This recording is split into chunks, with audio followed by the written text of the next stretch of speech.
Hello everyone and welcome to the channel of KV Teachers Guild. So students, today in this video we are going to do a quiz of chapter separation of substances. It's a science chapter of class 6.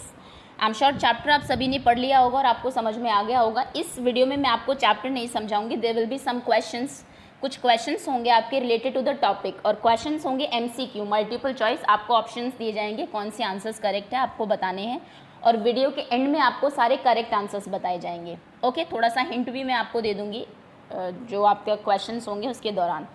So let's begin now. Start करते हैं. Before that, कोई भी बच्चा अगर नया है channel पर या फिर किसी ने अभी तक सब्सक्राइब नहीं किया है चैनल को, तो सबसे पहले आप चैनल को सब्सक्राइब कर लीजिए, जिससे कोई भी वीडियो आपकी क्लास की आती है तो मिस ना हो next time. Okay, so the first question is the rate of sedimentation is increased by adding dash to the water. पहले sedimentation समझ लीजिए क्या होता है. एक प्रोसेस होता है sedimentation, separation of suspended solid particle from liquid stream via gravitational setting. मतलब क्या हुआ उस चीज़ का कि हम पानी में कुछ ऐसे, सपोज करिए ये वाटर है और इसमें कुछ आपकी सॉइल, कुछ मिट्टी घुली हुई है ऊपर, या फिर कुछ इसके अंदर चॉक पाउडर है जो कि मिला हुआ है इसमें. तो क्या करते हैं, कोई चीज़ है हम इसमें जो डाल देते हैं इनमें से, जिससे जो सेडिमेंट्स है जो कि मिट्टी के कण हैं आपके पानी के अंदर, वो नीचे बैठ जाते हैं ग्रेविटेशन के उससे, पानी ऊपर साफ हो जाता है. ओके, सेडिमेंटेशन के प्रोसेस को ये जो चीज़ है ये इंक्रीज़ कर देती है, बढ़ा देती है. मतलब कि फटाफट से वो जो भी इसके अंदर इम्प्योरिटीज़ होंगी घुली हुई पानी के अंदर, वो नीचे बैठ जाएंगी और साफ़ पानी आपका ऊपर आ जाएगा. उस प्रोसेस को हम लोग सेडिमेंटेशन बोलते हैं. सेडिमेंट्स का पानी की तली में नीचे बैठ जाना और साफ़ पानी का ऊपर रह जाना. तो ये आप किसके थ्रू कर सकते हैं? आपके ऑप्शंस हैं सॉल्ट, पानी में सॉल्ट डालने से सेडिमेंटेशन प्रोसेस इंक्रीज़ हो जाता है. शुगर से, चीनी से, एलम, फिटकरी जिसे आप बोलते हैं, फिर सोप, साबुन से. ये एक्चुअली पानी को साफ़ करने के लिए यूज़ की जाती है. सॉल्ट है, नमक, चीनी, फिटकरी या फिर साबुन, सोप. आंसर आप लिख दीजिए, आंसर 1 ABC जो भी आपको लगता है. वीडियो के एंड में मैं आपको सारे आंसर्स बता दूंगी. तो आंसर 1 जो भी आपने लिखा होगा कहीं पर लिख लीजिए, फिर कमेंट सेक्शन में भी लिख सकते हैं आप. Next question is the process followed to separate grains from stacks is called. देखिए आपका अनाज है और उसके साथ कुछ स्टैक्स मिले हुए हैं जो कि थोड़े से हल्के होते हैं, भूसा टाइप में, जैसे आप समझ सकते हैं. आपको उसको अलग करना है ग्रेन से. पता होगा आप कैसे करते हैं, उड़ाकर. जब आप ऊपर से नीचे उसे इस तरीके से डालते हैं अनाज को, तो अनाज नीचे बैठ जाता है और क्योंकि जो आपके स्टैक्स होते हैं वो बहुत हल्के होते हैं तो वो हवा में उड़ जाते हैं. इससे आपका स्टैक अलग हो जाता है यहाँ पर, और जो अनाज है, ग्रेन्स हैं, वो अलग हो जाता है. तो इस प्रोसेस को हम क्या बोलते हैं? आपके ऑप्शंस हैं A winnowing, B threshing, C शीविंग या फिर D hand picking.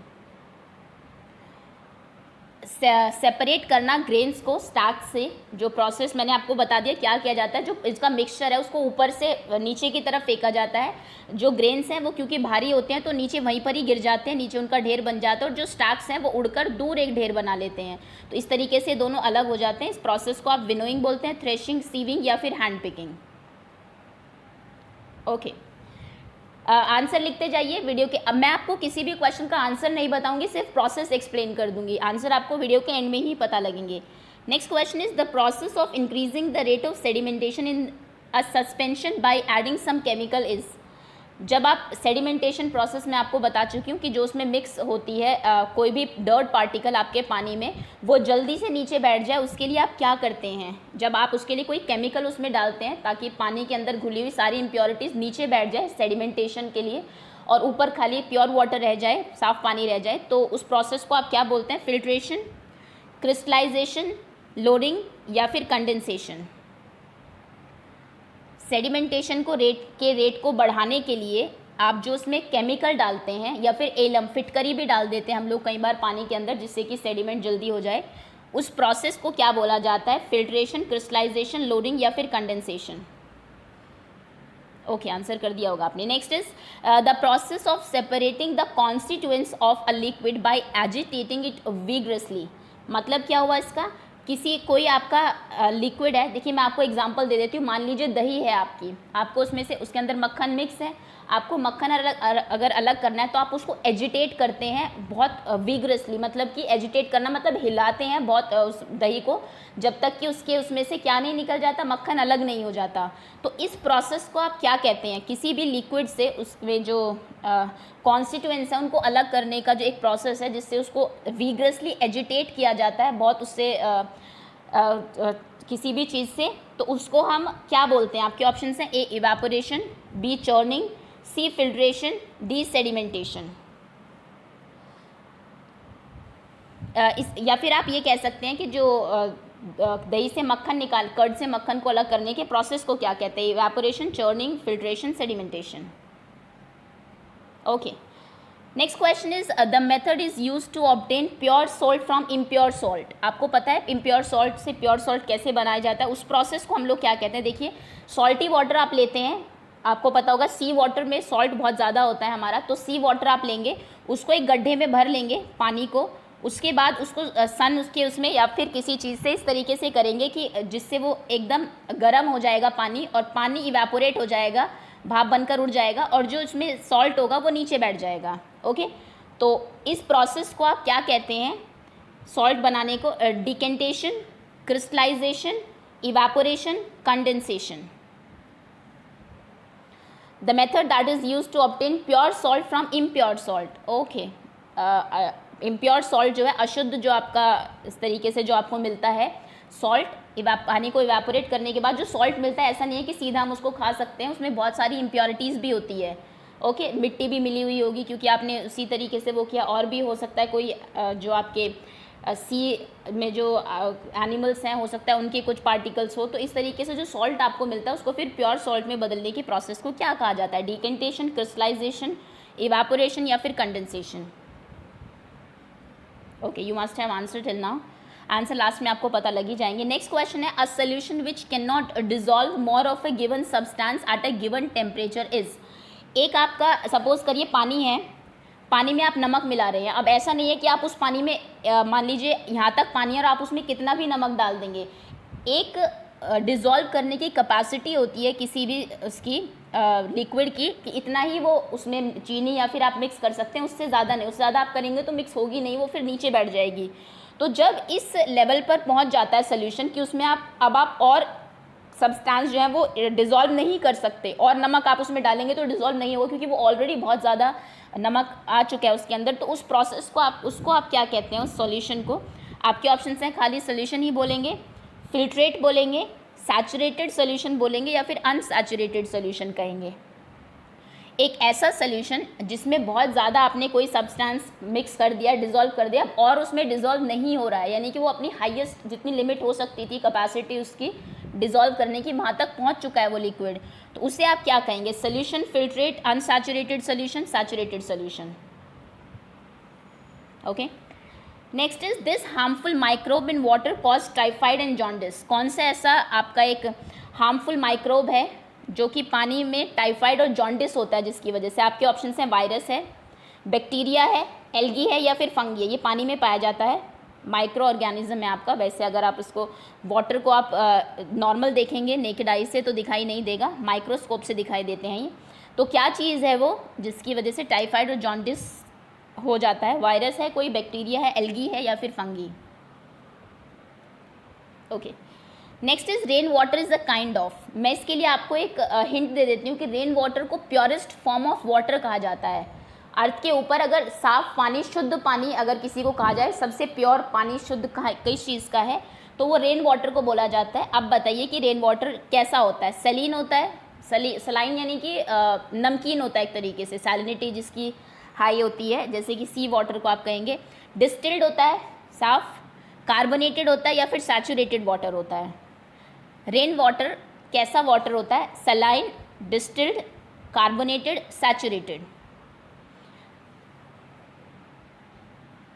Okay, next is the method used to separate a dissolve solid component from its solution. एक सोल्यूशन में अगर कोई सॉलिड चीज़ डिजॉल्व है, जैसे इसका मैं एग्जांपल आपको दूं, मान लीजिए चाय में चाय पत्ती डिजॉल्व है, सॉलिड है ना, वो आपको अलग से दिख रही है। तो जब आपको चाय पत्ती से चाय पत्ती को अलग करना होता है, तो उसके लिए जो आप प्रोसेस यूज़ करते हैं, कहने का मतलब है किसी सॉलिड को सॉल्यूशन से अलग करना, उस प्रोसेस को आप क्या बोलते हैं? आपके ऑप्शन हैं ए इवापोरेशन, बी फिल्ट्रेशन, सी सेडिमेंटेशन, डी डीकेंटेशन। आप इवापोरेट कर देंगे चाय को धूप में रख के या फिर उसको गैस के ऊपर रख के ताकि नीचे आपकी चाय पत्ती बच जाए। फिल्ट्रेट करेंगे सेडिमेंटेशन से, चाय पत्ती को नीचे बैठाएंगे ताकि ऊपर ऊपर चाय रह जाए, या फिर डीकेंटेशन बोलेंगे उस प्रोसेस को। Okay, next question is butter is separated from curd by the process of. ये मैं आपको एग्जांपल में पहले बता चुकी हूँ।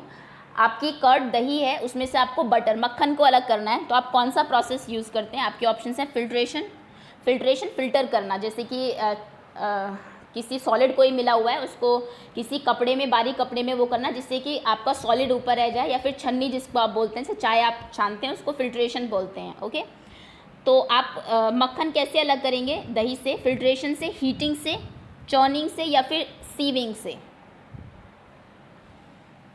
कर्ड से मक्खन अलग करने के प्रोसेस को क्या कहते हैं? Filtration, heating, churning, sieving. Okay, next is a pure solid is obtained from its solution by the process of. एक सॉलिड का एक मिक्सचर है, उसका सोल्यूशन है, उससे प्योर सॉलिड निकालना है, जैसे आप प्योर सोना बोल सकते हैं। ऐसा तो नहीं है ना कि सोना जब आपको मिलता है तो वो अपनी प्योरेस्ट फॉर्म में होता है, उसको बनाना पड़ता है। तो किसी भी चीज़ के, सॉलिड चीज़ के सोल्यूशन से उसको निकालना, सॉलिड प्योरेस्ट फॉर्म को अलग करने, उस प्रोसेस को आप क्या कहते हैं? आपके ऑप्शन हैं condensation, decantation, sedimentation, filtration. Okay, next question is separating the insoluble suspended solid of various sizes from liquid is called। एक आपका लिक्विड है जिसमें बहुत सारे आपके जो सॉलिड है वो अलग अलग साइज़ के मिक्स हो गए हैं उसमें, जैसे कि डिफरेंट, जैसे चाय पत्ती भी उसके अंदर है और चॉक पाउडर भी उसके अंदर है, वाटर के अंदर अगर मैं कहूँ, और कोई बड़ा साइज़ का कोई ऐसी चीज़ है जो घुल नहीं रहा है उसमें, यानी कि सॉलिड है, मिक्स नहीं हो रहा है, लेकिन आप उसके अंदर डिफरेंट साइज़ के सॉलिड्स मिक्स हो गए हैं, आपको उन सबको अलग करना है। तो किस प्रोसेस के थ्रू आप अलग करेंगे? आपके ऑप्शन हैं A filtration, B crystallisation, C evaporation, या फिर D condensation. Filtration, crystallisation, evaporation, condensation. Okay, answer कर दिया होगा आपने। आगे आते हैं। Next is cotton fibre is separated from cotton seed by the process of. Cotton seed आपने देखा होगा, सीड के चारों तरफ कॉटन जो आपकी रुई है वो लगी होती है, आपको उसको अलग करना होता है, इसके लिए एक मशीन भी आती है। तो कॉटन के सीड से कॉटन को अलग करने के प्रोसेस को आप क्या कहते हैं? आपके ऑप्शन हैं ए चर्निंग, बी बॉइलिंग, सी कलरिंग, डी गिनिंग। ये हम पहले से लास्ट चैप्टर में भी कर चुके हैं। Churning, boiling, colouring, ginning.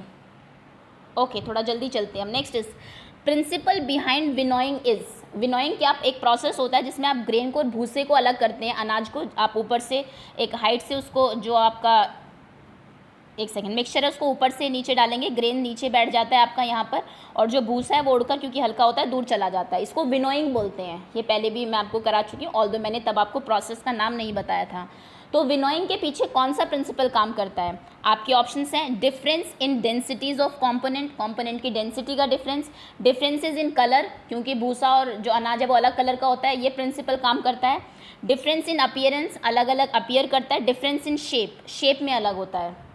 Dense मतलब कि कोई भारी है कोई हल्का है, उसकी वजह से वो अलग होता है। कलर की वजह से अलग होता है कि एक कलर उड़ के एक कलर दूर जाता है, एक कलर पास में आता है, पास रह जाता है। अपीयरेंस कैसे वो दिखते हैं उसकी वजह से, या फिर शेप की वजह से। Okay, next question is paneer is separated from curded milk. Curdled milk, जो आपका मिल्क को आप कर्डल करते हैं उसमें नींबू डालकर या फिर किसी भी उससे जो पनीर बनाया जाता है उस प्रोसेस को आप क्या कहते हैं? आपके ऑप्शन हैं ए कंडेंसेशन, बी फिल्ट्रेशन, सी इवेपोरेशन, डी सेडिमेंटेशन। कर्डल्ड मिल्क से पनीर बनाने के प्रोसेस को क्या कहा जाता है? Condensation, filtration, evaporation, sedimentation. Okay, next question is the process due to which steam changes into liquid state on cooling. आपको पता है कि जो आपका पानी है वो इवेपोरेशन के थ्रू इवेपोरेट होके भाप बनता है। और अगर आप भाप को देखें, अगर आप देखिए सपोज करिए यहाँ पर आपने कोई बर्तन रखा हुआ है जिसमें कि पानी बॉईल हो रहा है, इसके ऊपर अगर आप कोई प्लेट ढक दें तो आप देखेंगे कि प्लेट के ऊपर लिक्विड की कुछ बूंदें लग जाती है। वो क्यों होता है? क्योंकि जब आपका पानी उबल कर जा रहा होता है तो वो प्लेट से टकरा के ठंडा होकर फिर से लिक्विड बन जाता है। ओके, तो स्टीम जब दोबारा से लिक्विड बनती है उस प्रोसेस को क्या कहा जाता है? आपके ऑप्शंस हैं डिकेंटेशन, सेडिमेंटेशन, फिल्ट्रेशन या फिर इवेपोरेशन। प्रोसेस जिसमें स्टीम चेंज होती है लिक्विड स्टेट में ऑन कूलिंग, ठंडी करके अगर आप स्टीम को ठंडा करें वो फिर से पानी बन जाएगी। जैसे पानी को गर्म करने पर स्टीम बनती है, तो इस प्रोसेस को क्या कहते हैं? डिकेंटेशन, सेडिमेंटेशन, फिल्ट्रेशन या फिर evaporation. Okay, next question is corn is separated from husk bye the process of. ये तो सेम ही है। कॉर्न जो आपके भुट्टे के जो बीज है अगर वो मिक्स हो जाते हैं हस्क के साथ, भूसे के साथ, तो आप उसे किससे अलग करेंगे? आपके ऑप्शन से सीविंग से, विनोइंग से, चर्निंग से या फिर हैंड पिकिंग, हाथ से पिक करके। Easy question. Okay, next is a mixture of sugar and water can be separated by. अब ये देखिए, पानी का और चीनी का मिक्सचर है, एक शरबत बना दिया आपने। अब आप उसमें से चाहते हैं कि वाटर अलग हो जाए और शुगर अलग हो जाए, तो आप किसके थ्रू उसको करेंगे? आपके ऑप्शन है फिल्ट्रेशन, इवेपोरेशन, सेपरेटिंग फनल या फिर डिकेंटेशन। किस प्रोसेस के थ्रू आप शुगर और वाटर के मिक्सचर को सेपरेट कर सकते हैं, अलग कर सकते हैं? फिल्ट्रेशन से, इवेपोरेशन से, सेपरेटिंग फनल से या फिर सेपरेटिंग फनल अगर आपने देखी हो ऐसी होती है कुछ आपकी, ओके, इस टाइप में, इससे या फिर आपके डिकेंटेशन से। Okay, next is saturated solution can dissolve more of a substance on. Saturated solution वो होता है जिसमें कि अब वो अपनी लिमिट पर पहुंच गया, अब आप उसमें और चीज़ ऐड नहीं कर सकते। पीछे क्वेश्चन भी था आपको, चलो मैं आंसर अभी बता देती हूँ। जैसे कि पानी में आप नमक डाल रहे हैं, आपने 7-8 चम्मच नमक डाल दिया आधे ग्लास पानी में, तो एक टाइम पे ऐसा आएगा कि नमक उसमें घुलना बंद हो जाएगा, वो फिर नीचे बैठने लगेगा नमक, क्योंकि उसकी हाइट अब पहुँच गई है, इससे ज़्यादा वो डिजोल्व नहीं कर सकता पानी। तो उससे जो ऐसा लिक्विड होता है उसे हम सैचुरेटेड सोल्यूशन बोलते हैं। तो अगर आप चाहते हैं कि सैचुरेटेड सोल्यूशन में और नमक मिल जाए अब, तो आप क्या करेंगे? आपके ऑप्शन से कूलिंग, उसको ठंडा कर देंगे, फ्रिज में रख देंगे, तो फिर उसमें और नमक आप मिला सकते हैं। हीटिंग, उसको गर्म कर देंगे, सोल्यूशन को गर्म करने के बाद आप उसमें और नमक मिला सकते हैं। कंडेंस कर देंगे या फिर इवेपोरेट कर देंगे पानी को। किस प्रोसेस के थ्रू आप सैचुरेटेड सोल्यूशन में और ज़्यादा सब्सटेंस ऐड कर सकते हैं? Okay, next is to evaporate a liquid into its vapour, heat the liquid below its. अगर आप चाहते हैं कि कोई जो लिक्विड है वो इवेपोरेट हो जाए, आप चाहते हैं पानी भाप बन के उड़ जाए, इवेपोरेशन स्टार्ट हो जाए पानी में, तो आप उसको कितना गर्म करेंगे लिक्विड को? आपके ऑप्शंस हैं अबव इट्स मेल्टिंग पॉइंट, उसके मेल्टिंग पॉइंट से ऊपर। मेल्टिंग पॉइंट वो पॉइंट होता है जिसपे कि बर्फ़ है मान लीजिए आपकी, वो पिघलना शुरू कर दे, वो उसका मेल्टिंग पॉइंट होता है। Below it's boiling point, boiling point वो पॉइंट होता है जिसपे कि आपका जो लिक्विड है वो उबलना शुरू हो जाता है, भाप बनना शुरू हो जाता है, ओके, जिसपे वो बॉयल होता है। तो बॉयल मतलब उबल गया, तो आप उसको उसके बॉइलिंग पॉइंट से कम गर्म करेंगे तो वो भाप बनेगा। बॉइलिंग पॉइंट, मेल्टिंग पॉइंट से ऊपर मेल्ट करेंगे उसको, या फिर बॉइलिंग पॉइंट से ऊपर गर्म करेंगे। कितना आप उसको हीट देंगे? उसके मेल्टिंग पॉइंट से ज़्यादा, बॉइलिंग पॉइंट से कम, मेल्टिंग पॉइंट से कम, या फिर बॉइलिंग पॉइंट से ज़्यादा हीट करने पर वो वेपर्स में चेंज होगा,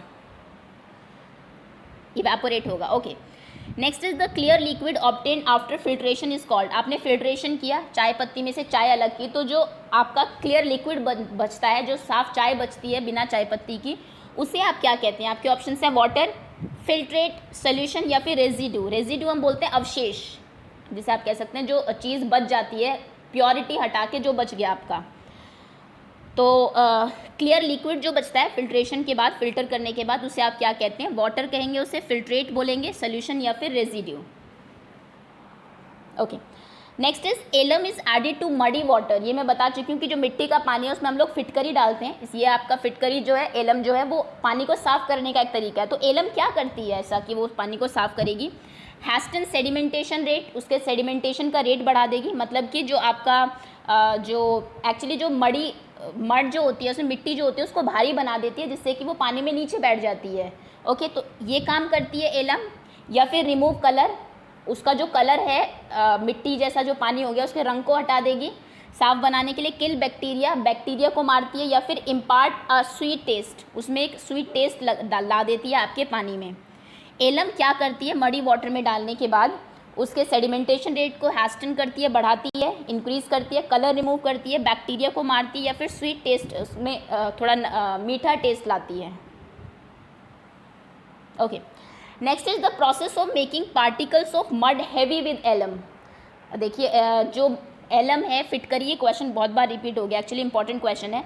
एलम जो मडी वाटर में मड के जो मिट्टी के जो कण है उनको हैवी बना देती है, जिससे वो नीचे बैठ जाए, इस तरीके से पानी को साफ वो करती है। तो इस प्रोसेस को क्या कहते हैं? आपके ऑप्शन हैं डिकेंटेशन, लोडिंग, फिल्ट्रेशन या फिर कंडेंसेशन।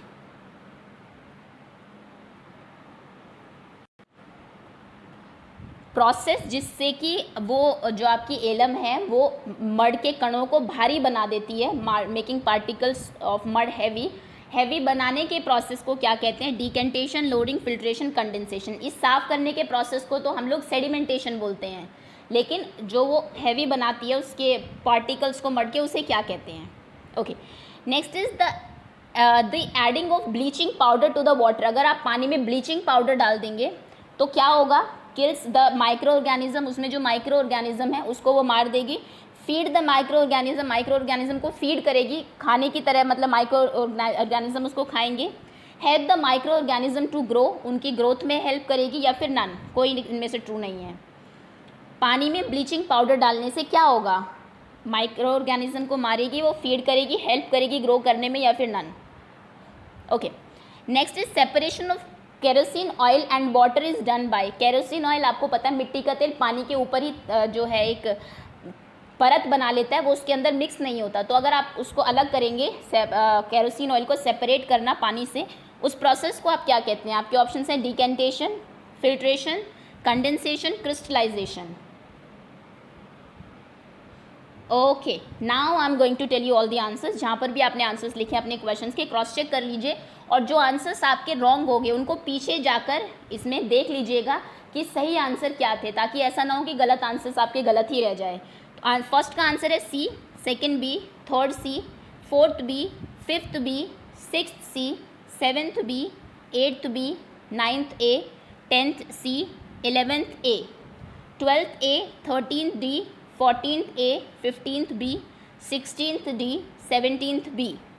18th क्वेश्चन का आंसर है B, 19th B, 20th B, 21st B, 22nd A, 23rd B, 24th A, 25 A. ये आपके ऑल 25 क्वेश्चन के आंसर्स हैं। होपफुली आपके most of the answers correct हुए। अगर आपको क्वेश्चन आंसर्स, आप चैप्टर अच्छे से पढ़ चुके थे, क्वेश्चन आंसर्स कंप्लीट कर चुके थे, तो आपको काफ़ी आंसर्स आते होंगे इनमें। जितने भी आपके आंसर्स आए हैं कमेंट सेक्शन में लिख दीजिए। And second most important thing कि if you think you have learn something new तो लाइक कर दीजिए, एंड उससे भी ज़रूरी कि share it with your friends also. Okay, so that's all, thank you so much for watching.